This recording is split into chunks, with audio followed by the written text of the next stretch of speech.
ওয়ালাইকুম রহমতুল্লাহ। শুনে নাসির শরীফের হাদিস। এখানে আমি 1 2 3 4 5 6 7 8 9টা হাদিস বলবো। প্রথম হাদিস হচ্ছে 3990, হযরত মুহাম্মদ ইবনে বাশার রহমাতুল্লাহ এবং হযরত আব্দুল্লাহ ইবনে আমর রাদিয়াল্লাহু আনহু হতে বর্ণিত। তিনি বলেন, কোনো মুমিন ব্যক্তিকে হত্যা করা আল্লাহর নিকট পৃথিবী ধ্বংসপ্রাপ্ত হওয়া অপেক্ষা কঠিন। এটা ব্যাখ্যা করে নেই। কোনো মুমিন মুসলমানকে হত্যা করা পৃথিবী ধ্বংসপ্রাপ্ত হওয়া চেয়ে তার চেয়ে কঠিন। হে মুসলমান, তুমি মুসলমান হয়ে আর এক মুসলমানের ঘাড়ে চাকু মারো, হত্যা করো, অবশ্যই এটা হারাম হারাম হারাম, এমনকি সমগ্র পৃথিবী ধ্বংস হয়ে যাবে, তার চেয়ে তুমি খারাপ কাজ করছো। আল্লাহ রসুল বলেছেন। অমুসলিমদেরও আপনি হত্যা করতে পারবেন না। পরে আসি, হাদিস নাম্বার 3991, হযরত আমর ইবনে হিশাম রাহমাতুল্লাহ এবং হযরত আব্দুল ইবনে আমর রাদিয়াল্লাহু আনহু হতে বর্ণিত। তিনি বলেন, কোনো মুমিন ব্যক্তি হত্যা আল্লাহর নিকট পৃথিবীর লয়প্রাপ্ত হবে অধিক কঠোর। কোনো মুমিন ব্যক্তি যদি হত্যা হলো, রাসূল সাল্লাল্লাহু বলেছেন, আল্লাহর কাছে এই পৃথিবী লয় হয়ে গেল, কিয়ামত হয়ে গেল, তার চেয়ে বেশি লস বা ক্ষতি আল্লাহ বলেছেন, আল্লাহ রসুল উল্লেখ করেছেন। দেখুন, হাদিস নম্বর হচ্ছে 3992, হযরত হাসান ইবনে ইসহাক মারওয়াজি রাহমাতুল্লাহ বা হযরত বুরাইদা রাদিয়াল্লাহু আনহু হতে বর্ণিত। তিনি বলেন যে আল্লাহ রসুল সাল্লাল্লাহু আলাইহি ওয়াসাল্লাম বলেছেন, কোনো মুমিনকে হত্যা করা আল্লাহর নিকট পৃথিবী ধ্বংসপ্রাপ্ত হওয়া অপেক্ষা কঠোর। এই হাদিস নম্বর 3993, হযরত সারি ইবনে আব্দুল্লাহ ওয়াসিতি রাহমাতুল্লাহ এবং হযরত আব্দুল্লাহ রাদিয়াল্লাহু আনহু বর্ণিত। তিনি বলেন, আল্লাহ রাসূল সাল্লাল্লাহু আলাইহি ওয়াসাল্লাম বলেন, বান্দার থেকে সর্বদা নামাজের হিসাব নেওয়া হবে আর সর্বাগ্রে মানুষের হত্যার বিচার করা হবে। হাদিস সুনান নাসাই শরীফ, সবই নাসাইর হাদিস। অন্য হাদিসে নবী হাসান বলেন, বান্দার কাছ থেকে বা বান্দির কাছ থেকে সর্বপ্রথম হিসাব নেওয়া হবে নামাজের। এটা আমাদের বোঝার ব্যাপার। বান্দিদের কাছ থেকে আল্লাহ পাক সর্বপ্রথম নামাজের হিসাব নেবেন, তার ফরজ নামাজের, তারপর তার স্বামীর হক সম্পর্কে জিজ্ঞাসা করবে। আর বান্দাদের ক্ষেত্রে সর্বপ্রথম ফরজ নামাজ তাদের নামাজের হিসাবে নেওয়া হবে, তারপর তার খুনের। কোনো বান্দি যদি ওই খুনের সঙ্গে জড়িত হতে বা খুন করে, তারও ঠিক ওই রকম, আগে নামাজ তারপরে তার খুনের বিচার করাবে। তাহলে খুন কতটা অপরাধ, জঘন্যতম চিন্তা করুন। কেউ দুনিয়ায় যদি সে ধরা না খায়, ছাড়াও পেয়ে যায়, পরকালে ধরা খাবে, কোনো সন্দেহ নেই, ফালানার জায়গা নেই। হাদিস নাম্বার 3994, মুহাম্মদ ইবনে আব্দুল আলা রাহমাতুল্লাহ হযরত আব্দুল্লাহ রাদিয়াল্লাহু বর্ণিত, রাসূল সাল্লাল্লাহু আলাইহি ওয়াসাল্লাম বলেছেন, কিয়ামতের দিন সর্বাগ্রে লোকের মধ্যে অন্যায়ভাবে খুনের বিচার করা হবে, যে খুন করে তার বিচার হবে, ছাড়া নেই।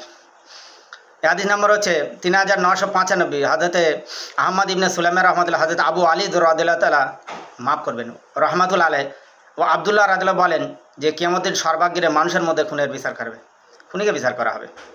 হাদিস 3996, হযরত আহমদ ইবনে হাফস রহমাতুল্লাহ আলাইহি হযরত আব্দুল্লাহ রাদিয়াল্লাহু আনহু বলেন, তিনি বলেন, কিয়ামতের দিন লোকের মধ্যে সর্বাগ্রে খুনের বিচার করবে। হাদিস নাম্বার 3997, হযরত আহমদ ইবনে হারব রাহমাতুল্লাহ হযরত আমর ইবনে ওরাহবিল রাদিয়াল্লাহু আনহু বর্ণিত। তিনি বলেন, আল্লাহ রাসূল সাল্লাল্লাহু আলাইহি ওয়াসাল্লাম বলেন, কিয়ামতের দিন লোকের মাঝে সর্বপ্রথম খুনের বিচার করা হবে। হাদিস নাম্বার 3998, হযরত মুহাম্মদ ইবনে আলা রাহমাতুল্লাহ এবং হযরত আব্দুল্লাহ রাদিয়াল্লাহু আনহু বলেন, তিনি বলেন, কিয়ামতের দিন সর্বাগ্রে লোকের মাঝে খুনের বিচার করা হবে। হাদিস সুনান নাসাই শরীফ। ব্যাখ্যা সবই একই বিষয়ের। তো মুসলিম বা মুসলিম কাউকে আপনি খুন করতে পারবেন না, হত্যা করতে পারবেন না। কোন আপনাকে অর্ডার দেওয়া হয়নি? আল্লাহ বলেছেন যে এরকম মুমিন কাউকে যে হত্যা করলো, কোরআনও বলছে, আল্লাহর কোরআন, রাসূল সাল্লাল্লাহু আলাইহি ওয়াসাল্লাম হাদিস বলছে যে আপনি যদি কাউকে হত্যা করেন, তাহলে আপনি এই পৃথিবীটা যে লয়ক্ষয় হয়ে গেল, তার চেয়ে বেশি আপনি মহা অপরাধ করলেন। ভাই, হাত দুটো সরো করা লাগবে।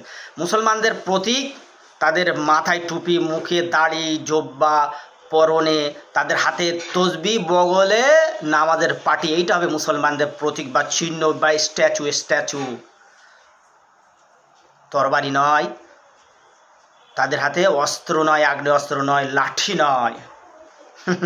হযরত মুহাম্মদ সাল্লাল্লাহু আলাইহি ওয়াসাল্লামের সাহাবীরা সারা পৃথিবী জয় করেছে। মুসলমান মাত্র নবীর সাহাবীর সংখ্যা ছিল 1,40,000। 750 কোটি মানুষের ভিতরে 250 কোটি মুসলমান। তোদের আজকে পৃথিবী থেকে বিদায়ের ঘণ্টা বাজে, কারণ কি? তোরা সেই নবী সাহাবীদের আদর্শ ছেড়ে দিয়ে বদমাইশির আদর্শ ধরেছিস, ওই জন্য তোদের তাড়ানোর চেষ্টা করছে। মুসলমানিত্ব আজকে নেই। অবশ্যই আমাদের মনে রাখো, তারা নবী সাহাবার 1,40,000 সাহাবা যদি সারা পৃথিবী জয় করতে পারে, আর 250 কোটি মুসলমান পৃথিবী জয় করতে পারবে না। কারণ কি? আমরা সেই মুসলমান না। প্রকৃত মুসলমান হওয়া লাগবে আমাদের। আর রাসূল বলেছেন, মুসলমান দয়ার প্রতীক, আমাদের দয়ালু হতে হবে।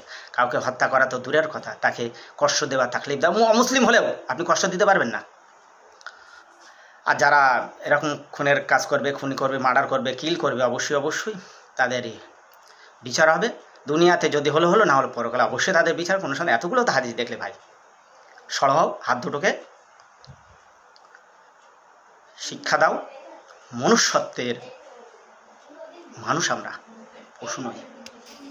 নবী সাল্লাল্লাহু আলাইহি ওয়াসাল্লামের আদর্শ অবশ্যই মানব কল্যাণমূলক। কিছু অমুসলিম আর কিছু মুসলিম তারা সেগুলোকে ভুলভাল ব্যাখ্যা করে। অবশ্যই এগুলো ব্যাখ্যার পর জন্য ডাইরেক্ট বলা হয়েছে যে কোনটা ভালো কোনটা খারাপ। অবশ্যই আপনি আপনার কৃতকর্মের শাস্তি ভোগ করবেন ইহকালে বা পরকালে। সুযোগ নেই মুসলমান আপনার খারাপ কাজ করার, কোনো অধিকার নেই খারাপ কাজ করার, জঙ্গিপানা করার অধিকার নেই আপনার, ইসলাম দেয়নি, আপনি মুসলমান নয়।